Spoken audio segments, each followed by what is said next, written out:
Yeah, Takale Tuna is my name. I'm the former sprinter for the country, and this is my son Timothy looking after him. He's currently following in my footsteps. I'll let him introduce himself. Hi, my name is Takale Tuna, Timothy Tuna. As my dad said, I'm picking up after him, sprinting now. So, yeah. So, Takale, can we start by way of you telling us where you're from and your early schooling, etc., and how you got into athletics? Yeah, I come from Matupit Island in Rabaul, East New Britain. I went to school at Matupit Community School.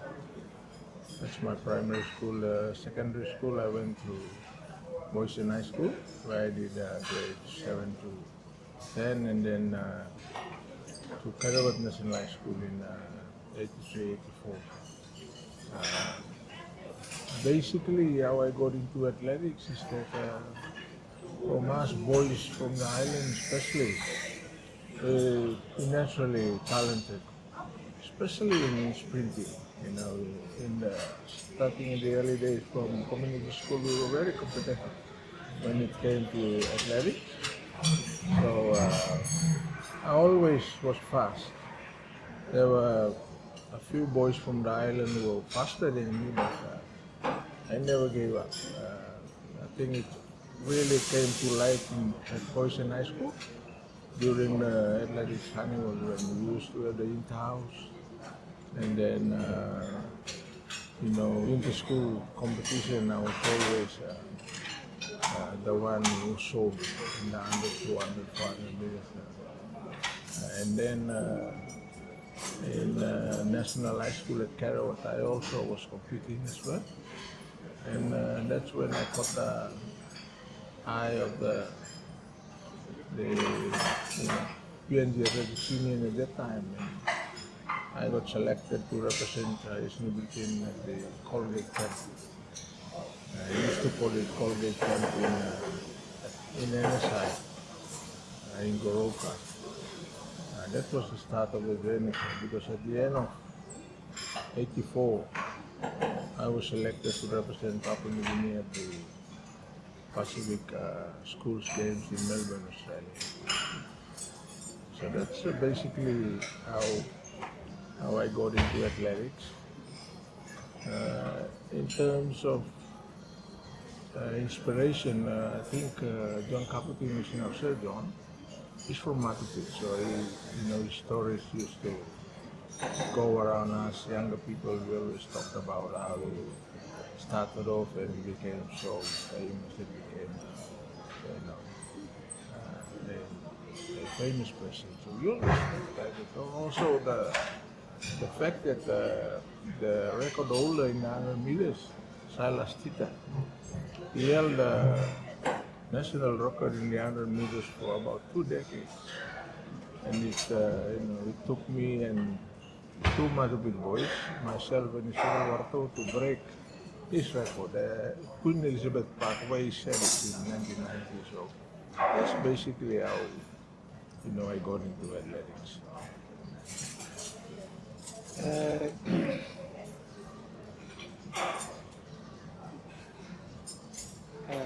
Takale, as we celebrate 50 years of independence, what emotions come to mind when you reflect on your journey as a Papua New Guinean athlete? Yeah, I think in one word it's pride. I'm very, very proud to have been part of the journey. And I was only 10 years old when Papua New Guinea gained independence in 1975. I was in grade 3. So, being part of the journey, but also growing up in the country, and having to win my first medal for the country in the Pacific Schools Game in Melbourne, Australia. And then in 1985, another 10 years later, when I first won my gold medal at the Pacific Games, the mini South Pacific Games, then they used to call it in Rabaul. So I've been very, very proud to be part of PNG's journey since independence. What role do you think sport, and particularly athletics, has played in building Papua New Guinea's identity since independence in 1975? You know, as I said, my first medals for the country came in 1985. That's 10 years after independence. And I won 3 gold medals, breaking the 3 records for 100 meters, 200, 400 meters. That's the sprint treble that I don't think only PNG male athletes has ever done. I think only Soya Wishi has done 1, 2, 4. But as far as I'm concerned, it's only me. And you know, when I won the 100 meters for the very first time, first Papua New Guinea to win 100 meters in 1985, the mini games. The late Grand Chief Somare was sitting on the stands in Rarotonga Cook Islands. I think they had a Pacific Forum there, coinciding with the mini games. You know, being among all the other Pacific leaders, he stood up and punched and jumped up. According to John Davenipura, he was telling me he virtually jumped off his seat. You know, he was very, very proud, and you know, to know that he was there, you know, our founding father, that's very, very special. I think sports is good for the country. It unites us. Do you recall the national mood during your competitive peak in the 1980s and early 1990s? And how did it feel to carry the flag on the international stage during that era? Yeah, I mean, you know, I was hitting the papers from 85 onwards till 91, and you know, the feeling that you have, especially on foreign soil, when you see the PNG flag being raised and the national anthem being sung. I think it's a feeling that only people who've been there can tell you about it. It's a feeling of pride. You know, you finally realize that you're carrying the dreams and aspirations of the whole country. You know, during my time, it was about you know, 7 million, 8 million. So I mean, I think it's an overwhelming experience, quite emotional, but you know, you feel that weight lifted off your shoulder once you win that gold medal and you stand up on the podium and they sing the national anthem, especially on foreign soil. And I think for me, having to do that in front of my own crowd, 1991 Pacific Games in Port Moresby, that was electrifying. That was an amazing feeling that has stayed with me till now. 1991 games. Yes. Can you recall your memories of the 1991 games? Yeah, you know, being in front of your own crowd, it just adds extra pressure on you. And being the leading sprinter at that time, you know, for me, I wanted the athletics team to win all the sprints. So that was my aim. And I think we got it. You know, Subul beat me in the 400 meters. I used to Papua New Guinea, so we made a clean sweep. You know, Rabaul won the bronze, I won the silver in the 100 meters. Takale beat me in the 100 meters. I came second in the 200 meters. I won the gold. So we basically achieved what me personally was my goal to actually make sure that we win all the sprint. But when the whole team lifted and we won the game for the very, very first time in the history of the Pacific Games, that is something that has stayed with me. So I think the fact that the Bougainville Crisis was still on, and you could tell that Papua New Guinea came together despite, the simmering effects of the civil war on Bougainville Island. You could sense that people came together, supporting us. There were 20,000 or so people at the stadium, cheering us on. I think that lifted us. And for me, it was a fitting time to hang up my spikes. So, yeah, it's just a feeling that I think for those of us who took part in the game, still stays with us.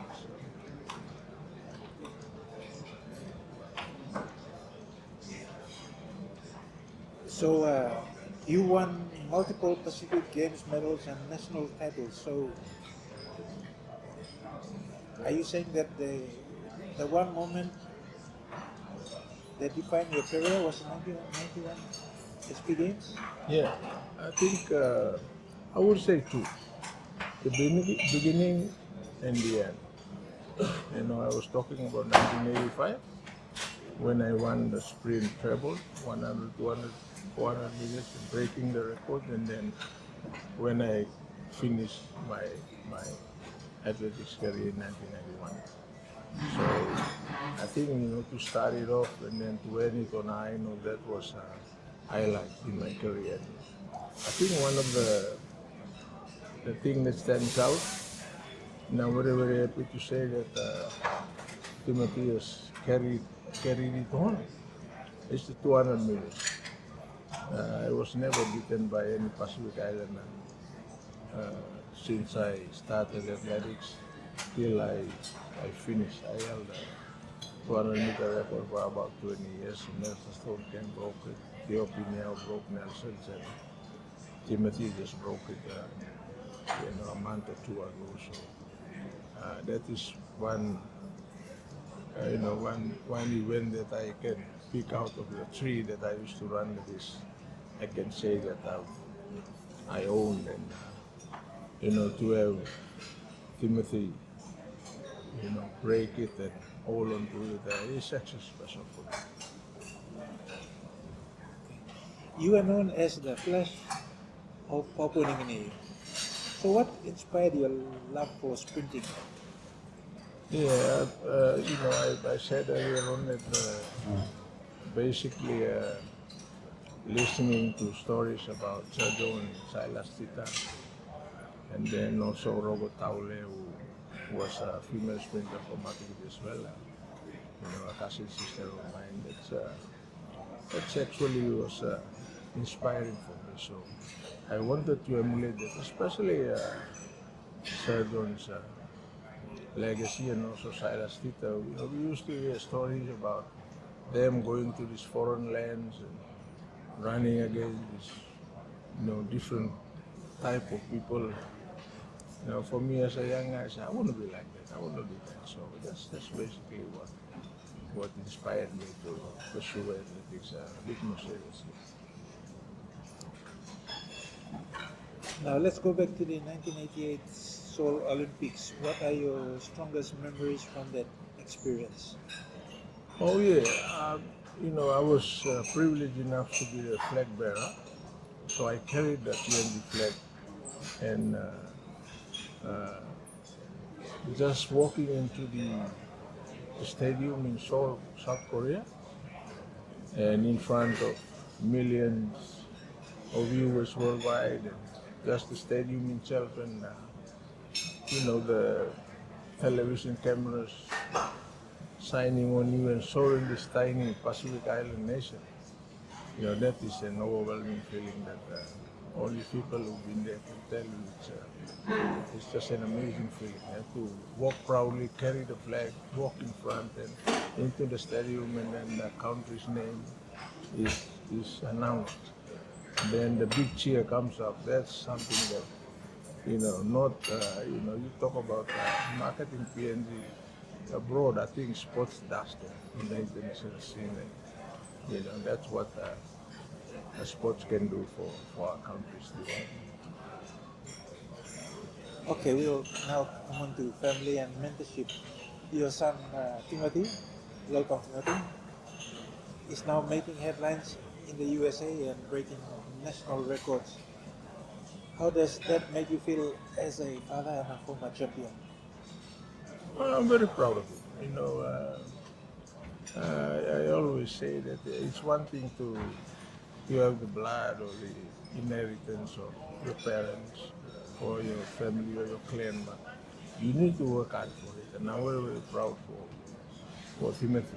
He's really worked hard to be who he is today. But, me and my wife, my kids, his siblings, his extended family, and the clan is very, very proud. And I believe Papua New Guinea. So as a father, I'm very, very happy that he's achieved what he's achieved. Do you coach or mentor Timothy in any way? And what advice do you give him before big races? Oh yeah, I speak to him every now and then, but we have our own family WhatsApp group. So wherever he is in the world racing, I still look at his videos and give him hints here and there. Like I always advise him in the starting. I always say we told people we have a disadvantage, especially in the 100 meters. Start is very, very important. So he's improving that. Credit to his coaches in the state is improving that one because being short guys like Pius Michel and Ezekiel Warko, they are short, they are fast on the block, and for tall people it takes you time to actually get into the rhythm. So that's one. Two is 200 meters. You have to attack the band hard because that's the only way you can get ahead. That's the advice I give you. You attack the band hard and then get into the straight and then concentrate, just stick to your rhythm and finish it. And the last one is pre-race routine. Like, you need to be relaxed, good warm-up, good stretching, and relax your mind. And I'm pretty sure his coaches have emphasized that to him. But that's basically basically sleeping early, resting well, having a massage. Now I think they have cold showers, so we never used to have that one. So those are small hints that I give him. But at the end of the day, I say you listen to your coach. Whatever they tell you, you stick to that. Because I'm from an old era. You are coming from the new era with new techniques, new training regimes, and so on and so forth. So how do you see the evolution of sprinting between your era and your son's generation? Yeah, I think the big difference that I've seen with the current sprinters is that they are running flat-footed. As opposed to us, when we were sprinting, they used to tell us to run on our toes. So sticking to your toes, but now you see the running style is a bit different. I watch him run and sometimes I try to tell him, but then when I compare to how Usain Bolt runs and people like Miles and all these top sprinters in the world, they're no longer running on their toes, but it's almost different. I think the idea is for the legs to be faster, hitting the earth, and also that's basically the change that I've seen in sprinting. And basically the training regime. For me, I had worked so much on endurance because I used to run the 3 sprints. For him, it's 1 and 2. So that's the big difference that I've seen. It's basically the running style, the technique that they're using.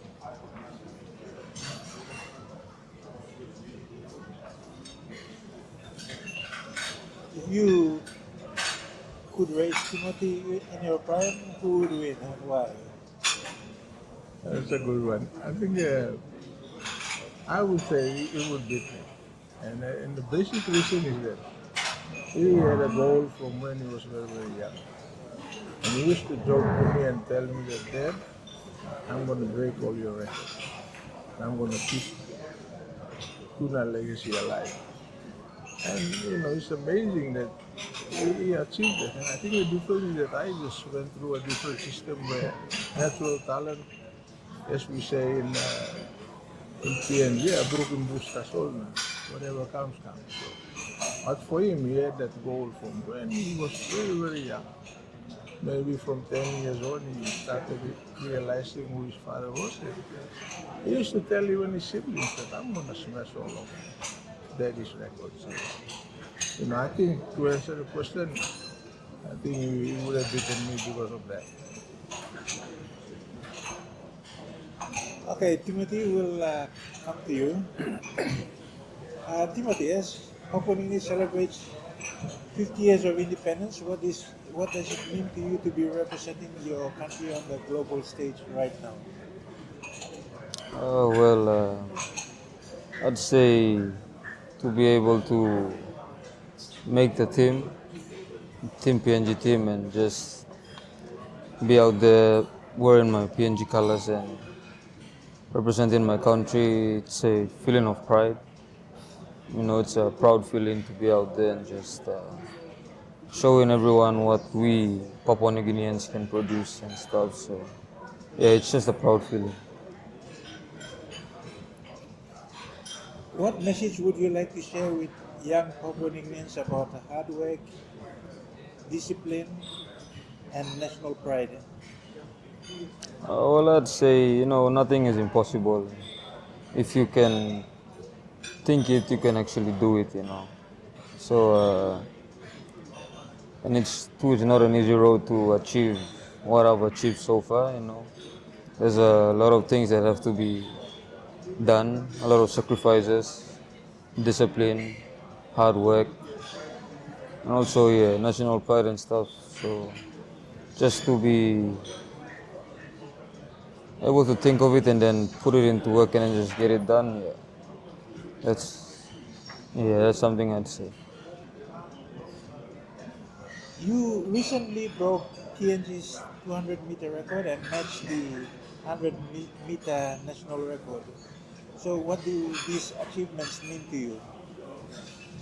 These achievements that I've achieved so far, 100-meter and the 200-meter records, it means a lot because ever since I started competing, like actually took track and field seriously, I always had my eyes on the 100-meter and the 200-meter record. Plus, the 200-meter was a bit more special because my dad held it for the record for like 20 years. So for me to grab that record back under the name, for me, I feel proud and I feel glad that the 200 meters is back under the Tuna's name. So, How has training in the United States shaped your performance and discipline as an athlete? I'd say the opportunity that I got to go up to the States actually shaped me a lot. It helped me a lot in terms of my performance. Because up there, the environment, the atmosphere, and also my teammates that I train with, they pushed me a lot. And because we train with a lot of fast guys up there, people who are a lot more faster than me. So I think for me going up there has literally helped me a lot in terms of my preparations and performance and stuff. So yeah. Who are your role models in sprinting, both internationally and at home? Internationally, I'd say Usain Bolt has always been someone that I kind of admired. Like ever since I took the sport seriously. But for home, I don't look up to anyone else but my own father because he's achieved a lot in the sport, and also out of the sport too. As a man, as himself, I look up to that a lot. So yeah, I'd say my dad is actually one of my biggest role models and inspirations and stuff. So yeah. How do you mentally prepare for a big race, especially when representing PNG at international meets? When you're out in an international meet, the pressure is high. You you have a lot of expectations, I'd say, because you are representing your country and at a higher level like that. So for me to prepare and stuff, I just try to remain as calm as possible. I always tell myself to just go out there, execute your race. I mean, I've learned from my first uh, team travel with Team PNG at the recent Mini Pacific Games. I kind of let that pressure get the best of me in the 100-meter final, so I couldn't execute my race that well. But yeah, that's something that I've learned. So just to remain calm and get out there and execute your race well, that's what it takes. What are your goals for the next 5 years in Oceania, Commonwealth, and Olympics? Oh, the next 5 years for me, my goal is simple. It's just to be better than I was the previous year. So for the Oceania champs, the Australians and the New Zealanders have been dominating first, second, and third places for so many years now. So I'm trying to bring myself into that mix to at least bring PNG up there and just beat some of these Australians like what my dad did before. So and then you have the Commonwealth Games that are coming up. So. And then you also have the Olympics. So yeah, my mind's just set out for those events that are coming up. Your father was one of PNG's greatest sprinters. What kind of influence has he had on your journey? Well, as I always say, is simply the whole reason like I do what I do because he set the pace so high, and he's an Olympian himself. That's something I'm yet to achieve. I hold records, but he has the upper hand because he's achieved a lot more than I'm yet to achieve. So, just for him to be the man that he was in the sport, I look up to that a lot, and I respect that a lot too. So, yeah, it's good to have a role model like him. Do you feel any pressure living up to his legacy, or do you see it as motivation?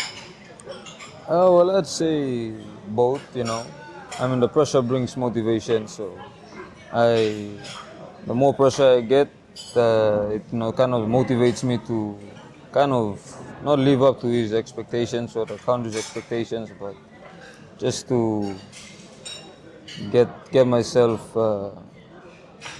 building the pressure and stuff. Just get myself motivated to just keep going and to see how far I can go in terms of pressure and motivation and stuff. Can you give me one piece of advice that your dad gave you that still guides you today, on and off the track? Oh, there was this one time we sat down and he was just, I think some years ago, he was just, and that thing has stuck with me for ever since he told me. He gave me these three terms. The three Ds, as we say. It's determination, dedication, and discipline. So ever since he told me those, I've stuck to those three Ds ever since. And yeah, I think they were kind of like my guide and stuff. Determination, discipline, dedication. So yeah. Do you ever sit down and watch old footage of him running? And what goes to your mind when you do? Well, there are a number of videos on YouTube that I watch, but because he was more of a 400, 200-meter guy, didn't really watch any of his 100-meter races. But there was one race that I kind of, I played so many times and stuff was when he went to the Olympics. I think he was in the heat with all these big names at his time. So yeah, that's one race that I kept watching and just trying to see how I can reach that level and stuff. So yeah. You just returned from the Mini Pacific Games. Can you tell me about what you won there? Oh yeah. As I said, the Mini Pacific Games was actually my first time traveling with Team PNG. and I competed in the 100, 200 meter, and the 4 by 100 meters. So my successes were I won silver in the 100 meters, coming behind Pius Whistle. I won gold in the 200 meters, and in the 4 by 100 meters, we broke a 30-year-old record that was set in 1995. Plus, I won gold too. So yeah. Congratulations on that. Okay, we'll come to the final questions for both of you. How does it feel to be part of a father-son sprinting legacy in a small but proud sporting nation like Papua New Guinea? We'll start with you, Takale. Yeah, I think it's quite rare. I think in PNG you don't have many families who have that kind of history or legacy. To be just see him grow up as a young child to the man that he is today is quite amazing for me. And I'm very, very proud because, as I've said earlier on, he built himself up and using me as his role model. I think that's quite special, and for him to achieve the goals that he set himself when he was very, very young, saying that he's going to be like me and he's going to beat all my records. I think that's quite special. Well, as my dad said, it's a rare thing to see, kids taken up after their own parents, especially in sports and stuff. So, yeah, just the feeling I get when people say that I'm his son and I'm doing the stuff he did before. Yeah, it's a proud feeling and stuff. So, yeah. What would a gold medal at a major event like the Pacific Games or Olympics mean for you and your family legacy? For me as a former sprinter and a father, that will be the icing on the cake. I always believe that we've already more or less conquered the sprint events at the Pacific Games. I would encourage the younger generation of PNG sprinters to aim for the Commonwealth Games and do like what the weightlifters and the swimmers have done. I think we can do that.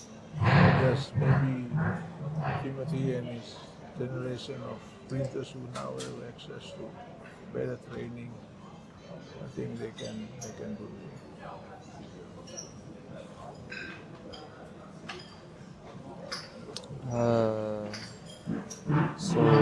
About the question was what again?